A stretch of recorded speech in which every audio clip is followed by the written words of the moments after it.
Halo semuanya, selamat siang. Kembali lagi di Ngopi Ngobrolin Profesi. Saya Angel Daun Datu dan saya di sini sebagai host dan saya tidak sendirian karena saya ditemenin oleh tamu spesial dan merupakan alumni dari SMA Negeri 7 Balikpapan, yaitu ada Kak Ozan. Halo. Halo. Oke, boleh kenalan sedikit nggak Kak tentang Kak Ozan nih? Oke, kenalin, nama saya Muhammad Fauzan. Biasa dipanggil di SMA 7 itu Ozan. Saya lulus di tahun 2018. 2018 ya Kak? Iya. Berarti udah 4 tahun yang lalu lebih ya? Iya, betul. Oke. Saat ini kan kakak jadi mahasiswa nih ya. Mahasiswa di universitas apa dan jurusan apa yang kakak sekarang tekuni gitu? Ya, saya kuliah di salah satu perguruan tinggi yang ada di Makassar, jurusan program studi Sistem Informasi. Kebetulan nama kampusnya itu Universitas Islam Negeri Alauddin Makassar. Oke, cukup panjang namanya. Oke nih Kak, langsung ke pertanyaan aja nih Kak ya. Oke. Kakak udah mahasiswa nih ya. Saya dengar juga udah akhir-akhir gitu untuk mendekati Iya, wisuda betul. ya. Oke. Profesi kakak sebagai mahasiswa, apakah ada kesibukan lain mungkin seperti kerja sampingnya ya yang saya dengar juga nih ya. Kerja sampingnya itu apa sih Kak? Oke. Kalau kesibukan, sekarang saya memang masih aktif sebagai mahasiswa. Ya. Kebetulan juga sudah semester akhir. Kalau kesibukan lain itu akhir-akhir ini dan beberapa waktu belakangan ini, saya aktif sebagai freelance. Freelance itu kerja bebas, Kerja ngerjain bebas. project. Oke. Ya, jadi itu aktivitas saya akhir-akhir ini, freelance.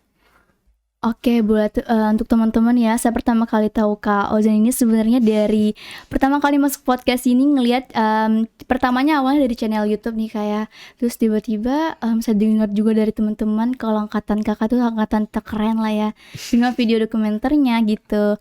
Nah waktu itu saya sempat ngelihat di akun channel YouTube-nya Kak Ozan sendiri yaitu Oke. Muhammad Fauzan deh kayak seingat saya. Nah di situ tuh ada video dokumenter kelulusan Kak Ozan ya kalau nggak salah itu. Oh, catatan akhir sekolah. Oh iya betul sekali. Iya. Itu angkatan tahun 2018 ke 2018 angkatan ke-24. 24. Iya. Nah, gini Kak. Tadi kan Kakak kita udah bahas tentang video dokumenter gitu ya Oke. Kak. Oke. Pengalaman Kakak dalam membuat videografi dan juga terus serta mungkin dalam bagian di dalam video itu dalam video apa dan paling berkesan tuh apa? Video yang mana ini? Yang dokumenter?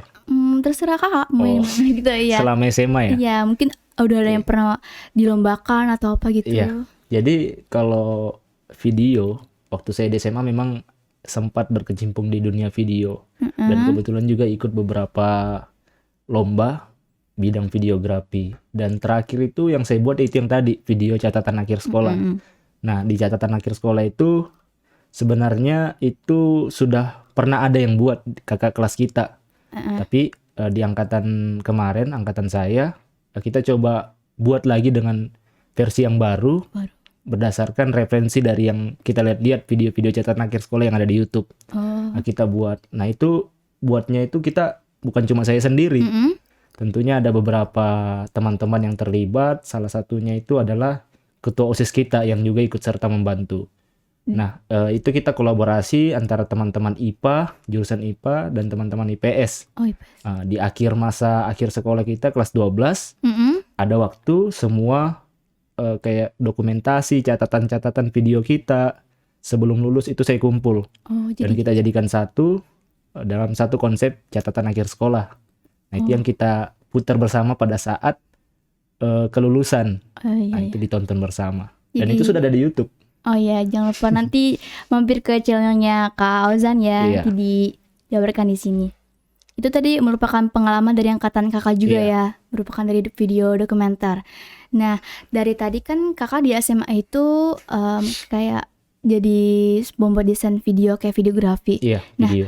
kenapa alasan kakak kenapa pas setelah kuliah ini beralih ke desain logo nih? Tahu desain logo dari mana? Dari awalnya nih ya kayak saya liatnya di YouTube tadi kan. lihat di YouTube Iya, YouTube. Oke, kenapa saya beralih ke dunia desain? Itu sebenarnya dari kecil sudah suka menggambar. Cuma kan kemarin lebih banyak pada saat SMA kesempatannya di bidang video, akhirnya ikut. Dan sekarang kenapa di desain?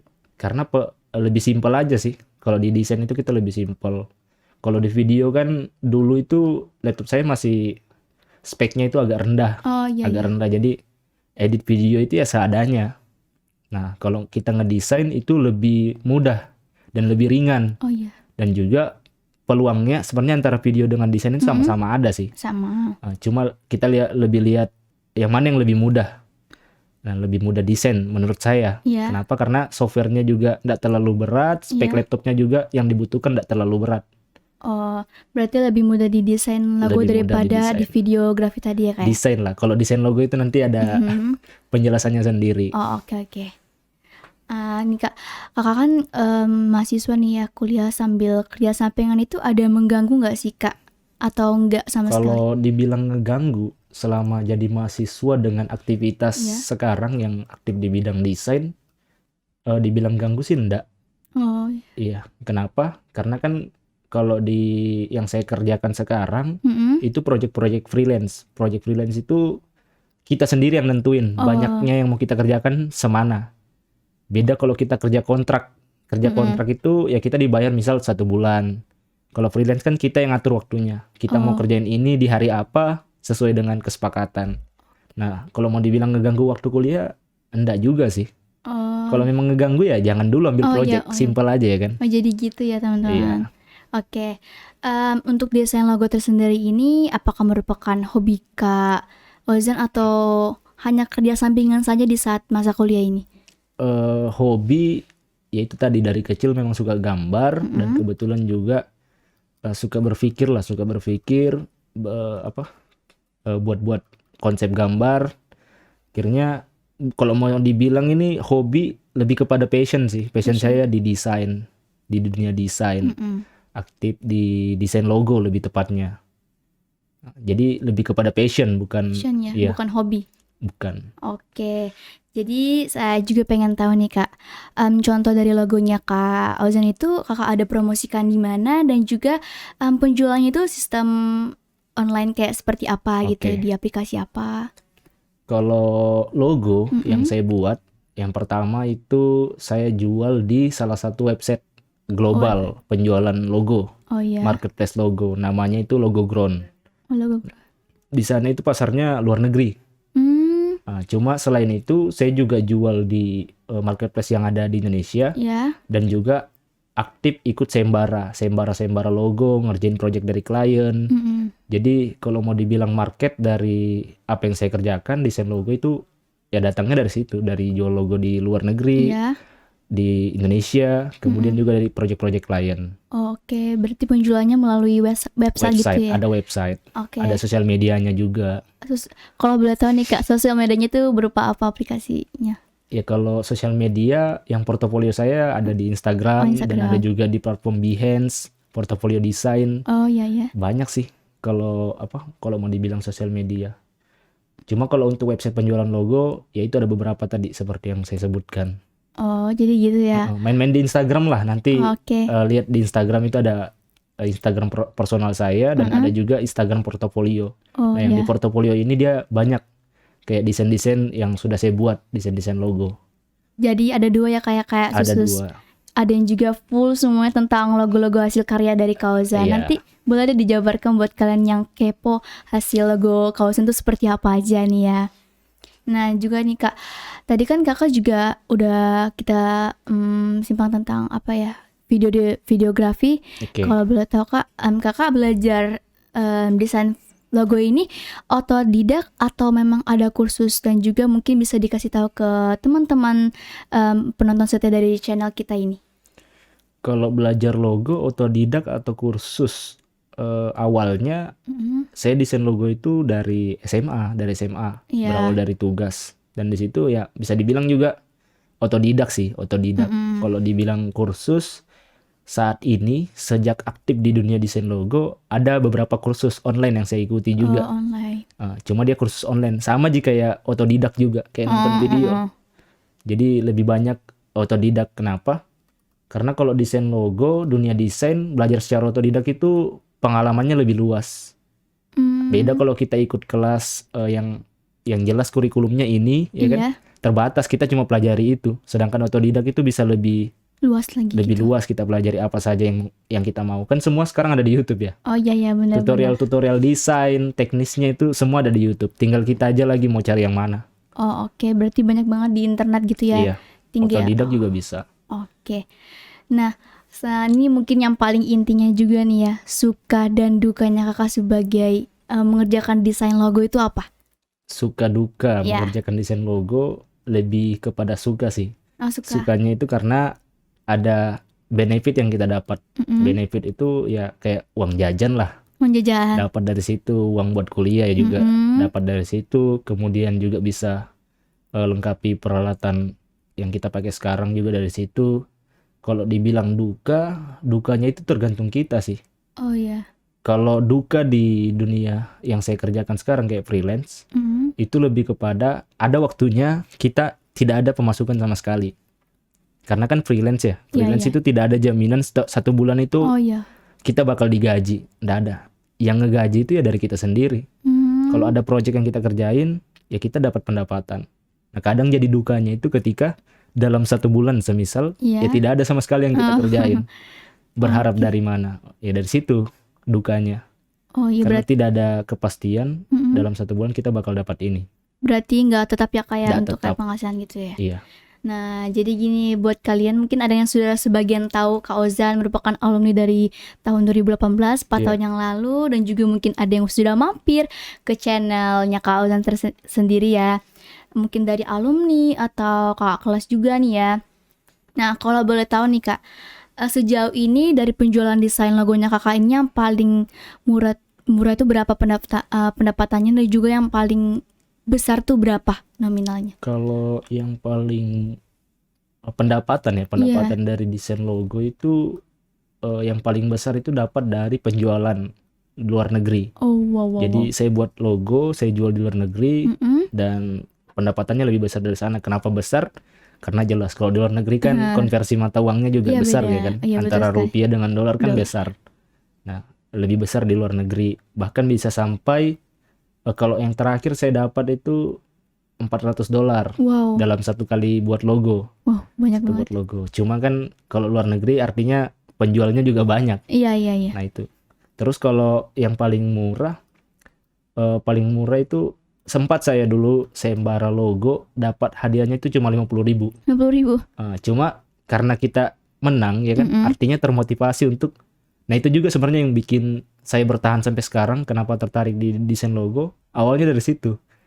Sengaja buat desain logo, ikut sayembara dan menang. Ya walaupun kita kalau hitung sekarang hadiahnya itu berapa sih 50.000? Untuk satu logo kan kecil ya. Apalagi kalau mau dibandingkan dengan di luar negeri itu yang harganya dolar. Cukup jauh berbeda gitu ya kayak. Cuma untuk harga itu di luar negeri itu lumayan besar. Kalau di Indonesia atau pasar lokal itu juga ada harganya sendiri. Oh jadi gitu ya Kak. Kebetulan saya gabung di grup komunitas.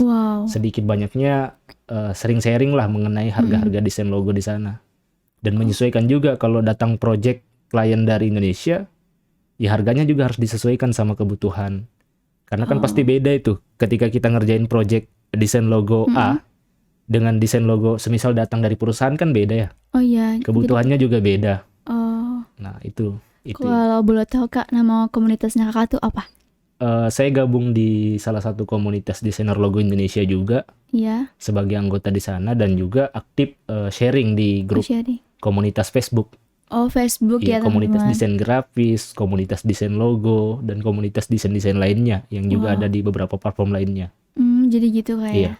Oke, dari tadi yang Kakak udah ceritain tentang logo-logo yang udah dijual baik di Indonesia dan juga sampai luar negeri ya Kak ya. Dan juga pendapatannya lumayan besar, dolar ke rupiah. Nah Kak, itu buat logonya Kakak udah berapa logo yang Kakak buat? Misalkan mungkin dari ada perusahaan atau restoran gitu. Kalau berapa logo yang dibuat itu saya tidak tahu pasti jumlahnya berapa.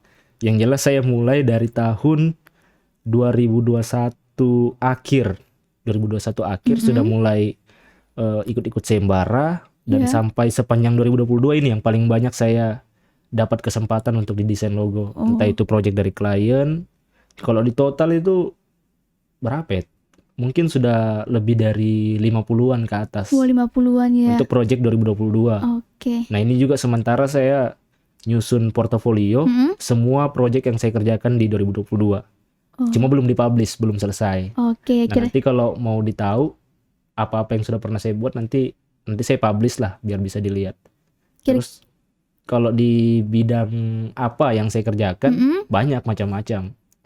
Ada di fashion, ada di di bidang makanan, minuman, kafe yang seperti itu dan desain-desain yang lainnya sesuai permintaan klien. Oh, permintaan ya. Oh, oke. Jadi begitu ya Kak, singkatnya dari awal dari SMA tadi iseng-iseng jadi videografi, tahu-taunya pas kuliah jadi desain, kerja sampingan desain logo ya. Terus pendapatannya juga lumayan ya Kak untuk yang di luar negeri. Nah, jadi Kak, mungkin kesimpulan dari Kakak, maksudnya pesan untuk siswa-siswi SMA Negeri 7 Balikpapan, mungkin yang ada juga peminatnya di desain logo, terus desain yang lainnya juga, mungkin fotografi juga. Mungkin pesannya Kakak buat mereka yang mungkin menjadi salah satu motivasi buat siswa-siswi di sini. Ya, kalau pesan saya buat adik-adik di SMA 7 yang mungkin punya passion yang sama dengan saya, kayak di desain atau mungkin fotografi, video. Iya. Kalau bisa dikembangkan. Kalau kalian punya passion yang seperti itu, cari wadahnya. Wadah. Kalau ya mungkin bisa bergerak sendiri yang tadi otodidak kan. Otodidak. Cuma sebenarnya lebih enak juga kalau punya wadah. Artinya kita tahu bisa sama-sama belajar, saling sharing, kolaborasi. Nah, harapan saya sih kalau ada yang punya passion seperti itu dikembangkan mulai sekarang. Karena kenapa harus dikembangkan mulai sekarang? Saya mau bilang kalau sudah lulus nanti dari SMA kan kuliah tuh bagi yang lanjut atau kerja bagi yang tidak lanjut di kuliah. Nah, itu kita sudah beda beda suasananya. Kalau kita di SMA ini masih mungkin ada waktu untuk main. Iya. Ya kan, waktu untuk main, waktu-waktu kosong, apalagi kayak di SMA lagi kosong begini kan kita bisa ngelakuin apa aja. Iya, diisi gitu yang buat hal yang positif yang berguna. Salah satunya yaitu asah skill kita, passion kita. Oke. Kalau bisa cari wadahnya sih buat dikembangkan. Oke. Kalau ada lomba, kesempatan, ya kan di SMA biasa banyak lomba. Ada banyak sih Kak. Ada banyak ya. Banyak. Sampai sekarang mungkin masih banyak lomba-lomba. Dan kalau itu sesuai dengan passionnya kalian, lombanya ikuti. Ya, diikutinya teman-teman. Iya, karena kan nanti kalau sudah lulus pasti ada kebanggaan tersendiri, pernah menjuarai ini. Oh iya. Pernah ikut di ini, punya pengalaman di lomba ini. Itu nanti bakal ngebantu kalian kalau sudah lulus. Oh ya, oke. Jadi dari Kak Auzan tadi sudah bilang juga ya, jangan lupa untuk yang SMA buat persiapan juga. Iya. Jangan cuman omongan doang, kayak punya imajinasi, maksudnya kayak kreativitas gitu, tapi kita tidak membuktikan. Iya. Iya, benar sekali. Oke, jadi dari pesan tersebut tadi dan cerita tentang perjalanan Kak Auzan sampai sekarang udah jadi seorang desain logo. Nah, salah satunya di sini ada desain logo podcast kita. Seven Podcast. Iya, benar, dibuat oleh Kak Auzan tersendiri. Nah, ini dia. Judulnya Seven Podcast SMA Negeri 7 Balikpapan. Iya, Seven Podcast ini program podcastnya SMA 7 ya? Iya, betul. Nah, ini salah satu logo yang mungkin bisa dibilang ini logo yang terakhir yang saya kerjakan. Oh, jadi gitu kayak wow. Saya suka sih Kak warnanya, soalnya ini kan warna biru identik dengan SMA Negeri 7 Balikpapan. Nah, mungkin buat kalian yang udah melihat sebagian dari kerennya logo ini ya, warna biru yang identik dengan SMA Negeri 7 Balikpapan, mungkin bisa kita kolaborasi juga dengan podcast ya. Untuk mengembangkan public speaking juga, dan juga yang punya bakat di bidang desain foto, video gitu, terus juga fotografi untuk dikembangkan lagi sesuai dengan kreativitas kita. Iya, sama ini juga saya mau bilang sedikit sharing juga mengenai sekarang ini kan kalian masih SMA ya? Iya Kak. Masih banyak sebenarnya yang perlu kalian pelajari sebelum nanti lanjut di kuliah atau kerja. Iya. Nah, kenali dulu passion kalian apa. Kenali passion kalian. Tadi yang kamu singgung masalah kolaborasi. Oh iya. Nah, itu yang menarik tadi saya bilang. Kolaborasi itu kalau bisa dibangun mulai sekarang. Ya kan? Oke. Karena nanti kalau sudah lulus ya kita lagi-lagi berkompetisi. Oh iya, benar Semua sekali. punya kesibukannya masing-masing. semua mau jalan hidupnya masing-masing. Iya, benar sekali. Jadi ya itu. Oke, jadi tadi udah menarik sekali ya perjalanan Kak Ozan, pengalamannya juga dari SMA sampai dengan kuliah saat ini. Kita doakan juga semoga Kak Ozan lulus wisuda dengan nilai yang bagus juga Amin. ya. Amin. Oke, mungkin sekian saja wawancara untuk Kak Ozan. Terima kasih udah datang jauh ya dari Sulawesi ya Kak ya. Juga berkesempatan untuk berkunjung ke SMA Alhamdulillah kita. masih bisa Iya. diberikan kesempatan buat main-main ke SMA. Iya, oke. Terima kasih banyak Kak. Semoga next time kita bakal wawancarain tamu-tamu yang spesial lagi, mungkin alumni lagi. Iya, harus. Oke, masih jadi tanda tanya juga ya Kak ya. Oke, sekian dari saya. Selamat siang.